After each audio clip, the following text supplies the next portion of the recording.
বর্তমান অন্তর্বর্তী সরকারকে বলছি, অনতি বিলম্বে চট্টগ্রামের আদালত প্রাঙ্গণে আমার মুসলিম ভাইকে হত্যার বিচার বাংলাদেশের মুসলমান নির্বাচনের আগে দেখতে চায়। মানুষ মানুষকে এইভাবে মারে, তার গোশত হাড্ডি আলাদা করে দেওয়া হয়েছে। কোথায় পেয়েছি ইসকনের দুঃসাহস? বাংলাদেশে বিভিন্ন রাজনীতিতে ইসকনের দালালরা ঘাপটি মেরে বসে আছে। বাংলাদেশে যে দল ভারতের দালালি করে ক্ষমতায় যেতে চায় তাদেরকে আমাদের বলতে হবে না, বাংলাদেশে ভারতের দালালি চলবে না, ইসকন নামে কোন সংগঠন থাকতে পারবে না।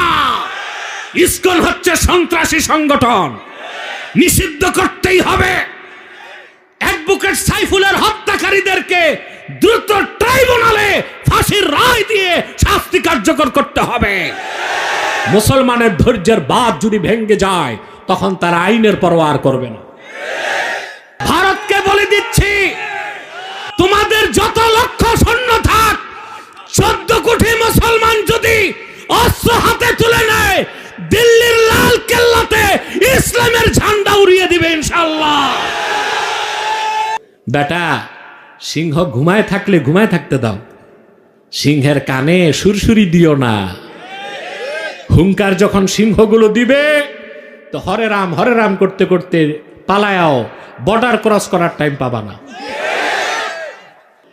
আজকে বাংলাদেশে দেশ স্বাধীনের পর হিন্দু ছিল 12.5%, তারপর হলো 8.5%, এখন আছে 6.5%।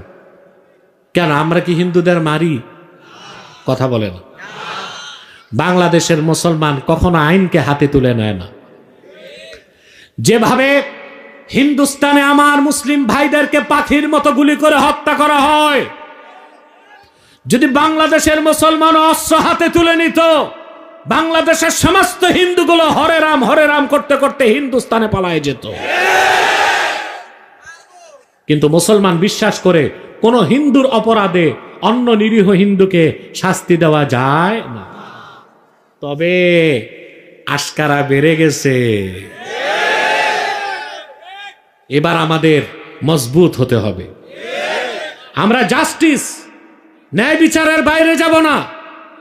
নিরীহ হিন্দুরা তাদের মতো আছে থাকুক, কিন্তু হিন্দুত্ববাদকে পুঁজি করে সন্ত্রাসী সংগঠন ইসকন বাংলাদেশে মুসলমানদের সাথে হিন্দুদের দাঙ্গা সৃষ্টি করবে, তা হতে দেওয়া হবে না।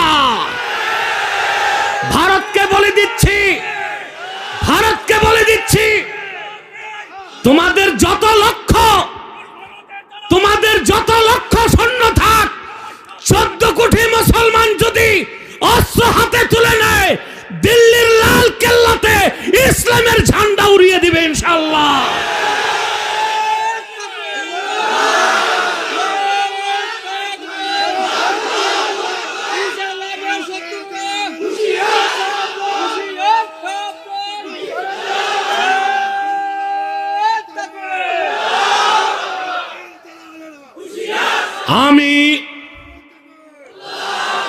আমি মোস্তফা বিয়া কমপ্লেক্স ট্রাস্টের ময়দান থেকে বর্তমান অন্তর্বর্তী সরকারকে বলছি, অনতি বিলম্বে চট্টগ্রামের আদালত প্রাঙ্গণে আমার মুসলিম ভাইকে হত্যার বিচার বাংলাদেশের মুসলমান নির্বাচনের আগে দেখতে চায়। আদালতে প্রকাশ্যে একজন অ্যাডভোকেট সাইফুলকে হত্যা করা হলো। মানুষ মানুষকে এইভাবে মারে, তার গোশত হাড্ডি আলাদা করে দেওয়া হয়েছে। কোথায় পেয়েছি ইসকনের দুঃসাহস? বাংলাদেশে বিভিন্ন রাজনীতিতে ইসকনের দালালরা ঘাপটি মেরে বসে আছে। বাংলাদেশে যে দল ভারতের দালালি করে ক্ষমতায় যেতে চায় তাদেরকে আমাদের বলতে হবে না, বাংলাদেশে ভারতের দালালি চলবে না, ইসকন নামে কোন সংগঠন থাকতে পারবে না। ইসকন হচ্ছে সন্ত্রাসী সংগঠন, নিষিদ্ধ করতেই হবে।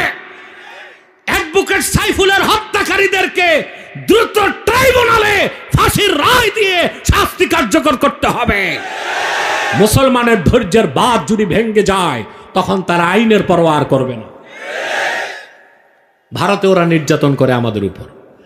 এখন সংখ্যাগরিষ্ঠ আমরা বাংলাদেশে, এখানেও নির্যাতন করে। আমাদের সহনশীলতারে দুর্বলতা পাইছ বেটা। সিংহ ঘুমায় থাকলে ঘুমায় থাকতে দাও, সিংহের কানে সুরসুরি দিও না। হুঙ্কার যখন সিংহগুলো দিবে তো হরে রাম করতে করতে পালায়াও, বর্ডার ক্রস করার টাইম পাবা না।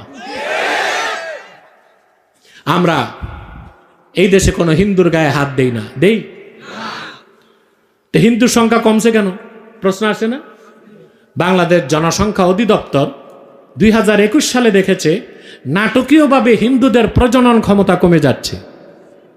তো ওদের ফ্যাক্টরি ফিউজ হয়, আমরা কি করব? কথা বলেন। ওদের ফ্যাক্টরি যদি ফিউজ হয় তা আমরা কি করব? এরপর পৃথিবীতে আরেকটা সন্ত্রাসী জাতি আছে, ইহুদি। সারা পৃথিবীতে ইহুদিদের সংখ্যা এখন 1 কোটি। কত?